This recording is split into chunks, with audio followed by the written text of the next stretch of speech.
Hello there, I'm Miranda Gretton, and this is Take a Moment with NCH&C, the show where we talk to you and your colleagues about experiences that affect you.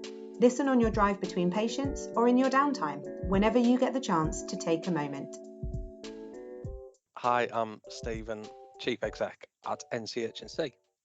As Norfolk and Waveney Health and Care undergoes significant changes, we've developed a new strategy to help us reposition ourselves and raise our profile as caregivers at the heart of the community. We recently ran a series of roadshows across the Trust where, Stephen, you visited sites to talk through our strategic priorities for the next 5 years, looking at where we want to be by 2027 and outlining the specific ways in which staff can help us navigate the future and achieve those ambitions. So, Stephen, tell us a bit about the strategy. How has it taken this form that it's currently in? So we've been working on it for quite a while in the background, particularly the executives and non-executives through board. But I think it's useful to start with, in its background, there was a document that the Trust had pulled together during the pandemic of its strategic intent. And I think because the pandemic hit, it kind of stayed within the organisation at certain levels. So rather than run a whole kind of co-production piece again, when we looked at it, a lot of it was still valid. The things that people had said, the staff had said, and our partners had said would still be valid. So it was a big document. I think ourselves and the board had a couple of aims with it. So one was that we had something that was relatively straightforward that anybody could pick up and read and kind of understand what it was we were trying to do. And I think really importantly, and this is where it'll come to life, is it matched, I would say, the culture of the trust and the ambition that the staff clearly have around community services. So the way that I've described it is my experience before I started in the trust and during was we were really good at lobbying for community. So you'd ask the question, what we would be there saying community's the future, it's the vision of the NHS, it's what it's all about, it's what the strategic direction of those services are. But when you ask the so what does that mean? What's the offer? We struggled a bit and you could get different answers off us. And particularly with our partners, I was really keen to have with the ICB starting a really kind of ambitious and bold plan that we could put out there that said this is what NCH&C is about. And to get a bit of strut in the organisation, and I'm a firm believer, I think if you put your ambitions down, you're not going to get all of them, but you will get a lot of them. It becomes a reality that people kind of understand. So that was some of the direction to it. So we beavered away in the background, we sweated over every word. We had some help and some cross-check with that because I think sometimes you can get a bit caught up in yourself, and a lot of us are NHS through and through. So things like acronyms and shortcuts and becomes a bit easy, and you can lose meaning through that. So that's why we use somebody to help us with that. And so we came up with our strategy. I'm really pleased with some of the language as well around it. So it sets out who we are, what we do, and our vision. And then it says that we'll work through 5 strategic priorities. And then we took that through board, got that signed off. We sent it round all our stakeholders beforehand saying, what do you think to this? Overwhelmingly positive response. I think it hit the mark.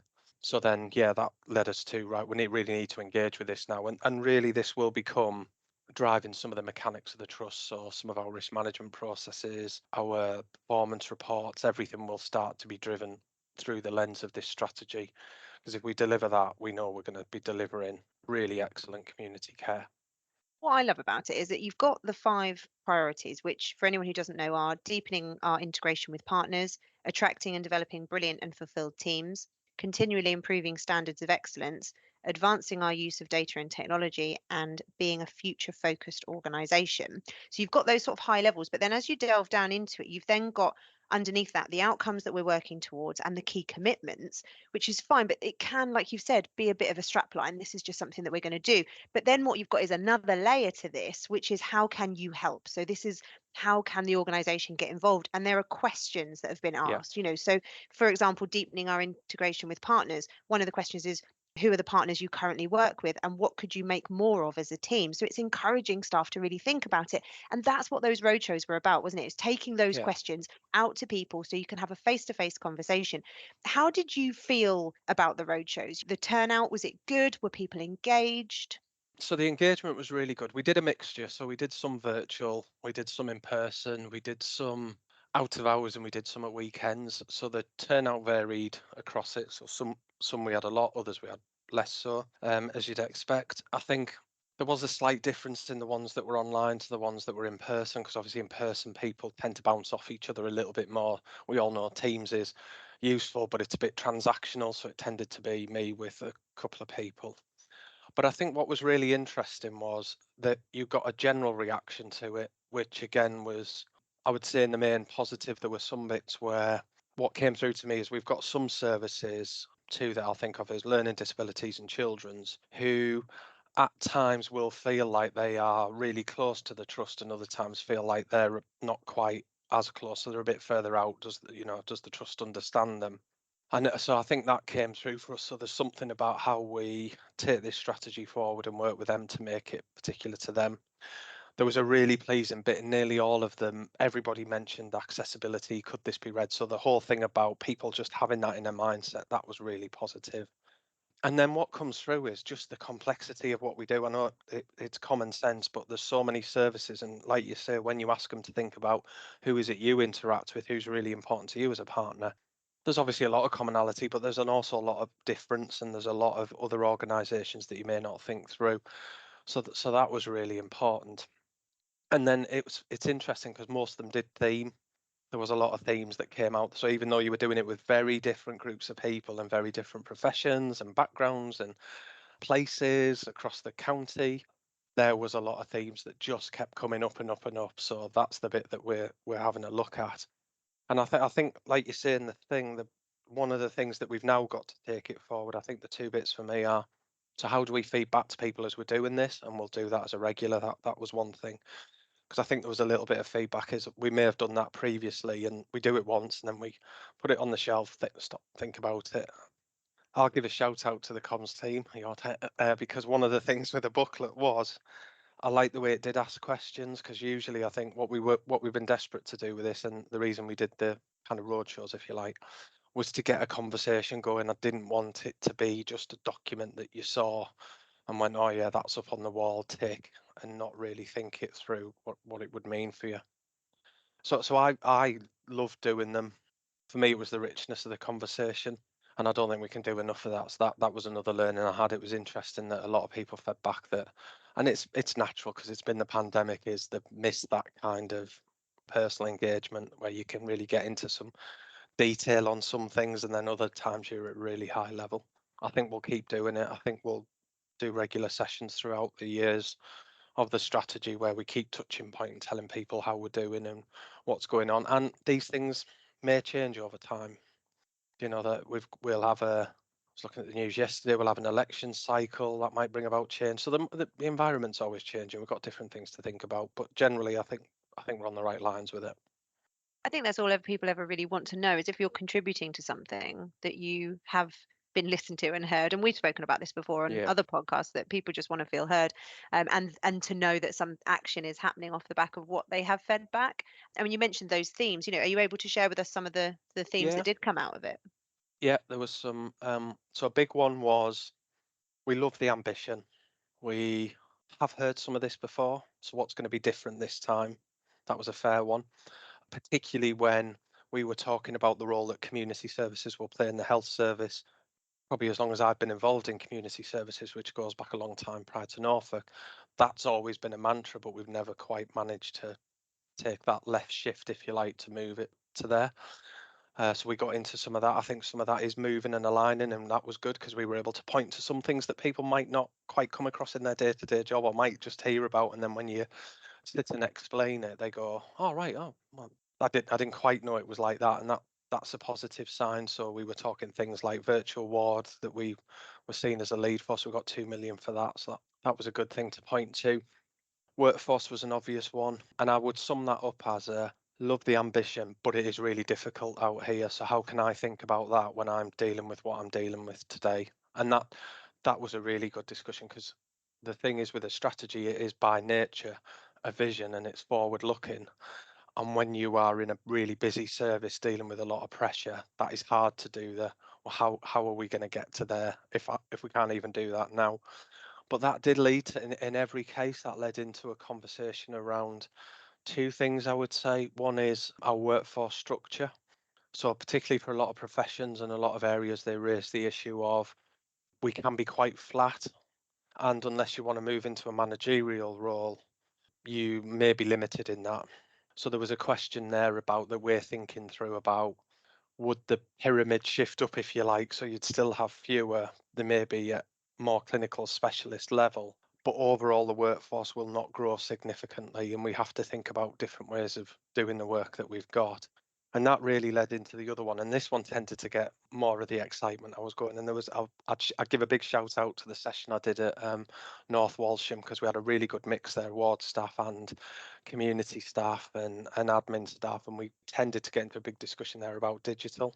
And it's interesting because I think sometimes when we talk about it, the perception is there's a nervousness about it, but on everyone I spoke to, we're really up for this. If you can get this working, and we've followed it up with a couple of things with people up there, but there was a real appetite for some of that. So the challenge for us is to think through how we take that forward as a trust, and not only the money, but how we engage people in that change process to understand what it is that'll work for them. So I think they're the main things. It was what's different this time with this strategy. It's really hard at the minute. How are we going to do that, with our workforce? And then we're really excited about things like digital and that, but what difference will that make to me? But I'm really engaged in that bit. What would you say to anybody who says, I'll believe it when I see it? I think that's a fair response, and I think that's our challenge. And I'm a kind of a believer in that. I think, and I said this on some of the roadshows, I think the signs are good, but I can point to a couple of things now, and some of them predate me. So the fact we're the lead for the shared care record in the system shows a level of trust. The fact that they invested in virtual ward with us and all the work that we did around that shows a level of trust in us. Whether we get it or not, people may have heard, but so we put a big urgent care scheme in for a modular build. The context for that is that we were the only community trust that got anywhere near that shortlist. So even if we don't get it, I know that people are listening to us and taking on the schemes that we've got. So I think that is the sign of, because we've set out an ambition, because we're delivering a lot of things, and we're quite, not in a pushy, showy off way, but we're more public about it. We're using those networks a lot more. So certainly with Linda, Graham previously, and myself and the exec team, we're seeing it as that's what we've got to do. And I think we're getting more of an audience. So I think we're starting to see things move towards us. My job and the executive's job and us at the kind of the senior leadership level is to make sure we've got the skills to grab those opportunities, capability and the capacity. But what I have got through this is we've got to be listening to the staff all the way through it and kind of taking them on that journey. So I can't say for definite it's there, and we're definitely going to achieve all of that. I said to all of them, I'd rather achieve 3/4 of this, but if I do that in 4 years, or we do it collectively, I think we've done an awful lot. We have done a lot. So I remain positive. I think a strategy, it's a difficult thing for people on the ground to get behind anyway, because it is, you're, like you said, busy, you're firefighting, you're doing your daily job. It's hard to imagine how something like virtual ward or shared care record or things like that, which may seem quite high level to people, will impact you on a daily basis. But Yeah, some of the themes in the strategy, like, for example, attracting and developing brilliant and fulfilled teams, this is all yeah, about providing new career opportunities. It's all about our people ensuring that they belong in the organization. It's about encouraging personal growth and supporting people to continue their professional development and making sure those opportunities are there, which I know a lot of staff feel sometimes aren't there. Like you said, it's sometimes can be very flat. So is it right to say to people who are listening to this and thinking, oh, I still don't really know how it affects me on the ground? It's fair to say that we are working towards things that will personally affect you, but what are we doing next to achieve these ambitions? What are the sort of immediate next steps? So the attracting and developing brilliant fulfilled teams is a way of bringing together all that brilliant work that we've been doing, but making sure we industrialize it across so everybody experiences it. Because we've done some phenomenal work with the staff networks, with the We Care events, with the wellbeing workshops that we're running out now. So there's one that we got behind really, really heavily, is all the leaders going on a wellbeing workshop, and the message of that workshop being the wellbeing of everybody in this trust really matters, and we've got to have conversations about it, and we've got to look after each other. So there's a tangible one that you can say straight away, that's one we're getting behind, and we do it under this. So I think a lot of the ones around the culture and around the teams, we do have to do a left shift a bit as well. I can't use phrases like that, but left shift onto, we talk an awful lot about recruitment. Recruitment is really important, but it's not the answer that will get us out of this. It's no point talking about recruitment if we're losing a lot of people. So with Liz and I and the people committee, we are talking a lot about retention. What do we need to do? What do we need to look like? How fleet of foot do we need to be to retain people? Do we understand why we may not be retaining them and other? And I think the other one I would point to is there are some areas of the trust where we know it's not right. And that may be historical, it may be funding, it may be systems, it may be a variety of all history that goes on. And one of the bits that you'll see in the continually improving standards is we talk about, we will start to tackle and start to support and develop those teams where it isn't as good as we want it to be. And I was really pleased that we got that in there as an explicit outcome, because I've worked in so many organisations where everybody knows there's an issue, they're trying to work it out, but they just can't crack it, and then we kind of just let it keep rumbling on. So I think there's going to be a couple of approaches to bring it together. One will be your general experience as a member of staff. We want to keep on that improvement journey, and the fact that we're measuring it and we've been really explicit about it in that kind of attracting and developing teams section. And the other is in that continuing improving standards of excellence. Now, that's whether you're in a corporate service or a clinical service, that's across the board.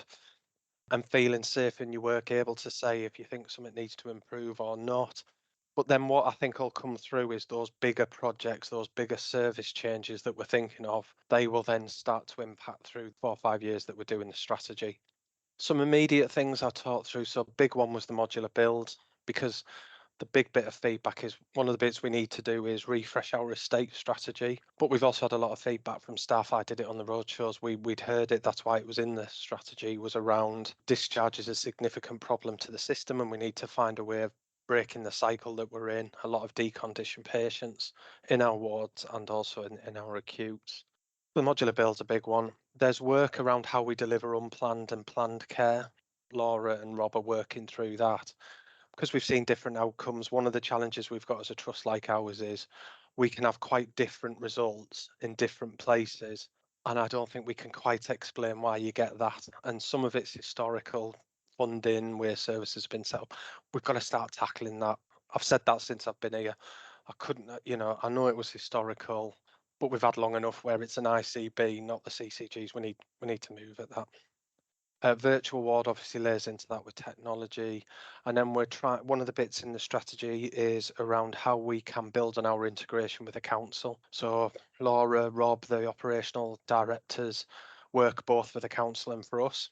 That's really unique. There's not many trusts that maintain that. A lot of it went back to being split. Gives us a real opportunity. But the bit I'm really excited to explore with the council is, can we move more into service provision? So we don't just do the social work, we do some social care provision, whether that's domiciliary, residential, nursing home, anything like that. We're not fixed on it, we're just exploring how we might do that. That's a background piece that we're doing. People won't see that for the minute. But there's some really exciting big stuff. And if you start doing those, I think that will start to unlock a lot of the pressure that the teams are facing, which means they can then move on to, what is it, as a specialist community service, particularly for our district nursing colleagues and community therapists, what is it they want to be doing and how do they want to do it, do more of the population health management. We can break the back of some of this demand that we've got and the cycle that we're in through some of these big projects. I think we'll start to see quite a shift, really.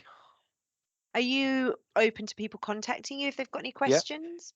Yeah, so I've said I'm more than happy if people, this is on the loop. There's a section there, you can have a look at it if people want to contact us. I did say in the strategy sessions as well, if people have team meetings or anything that they want me or the other execs to come to, we're more than happy to do that and we talk it through. I've done a couple of those already and they've been really good, because again, you get bigger groups and you can tailor it a bit more to the team that you're talking to, because they tend to have a bit more commonality, so that you can reference it a bit more like that. So yeah, I'm more than happy if people want to contact us and let us know any feedback, good, bad. indifferent. Anything we'll take it all and kind of keep considering and refining it as we go through. One thing I'm really pleased with is we set that brief about we've got a brilliant culture. I know it's not right everywhere. I keep getting I know it's not right everywhere, but we have generally got a really good I wish I had £1 for every time somebody would bump into me. I've just been to wheelchairs this morning, and straight away people, I love working at NCH&C. So we've got that. I think this starts to really put NCH&C as the community trust that it can be in the future, and puts us on a national level, really. Thank you for listening to Take a Moment with NCH&C. If you've enjoyed this podcast, please visit the podcast intranet page to leave a comment and for details of our other episodes. You can also follow NCH&C on all social media channels.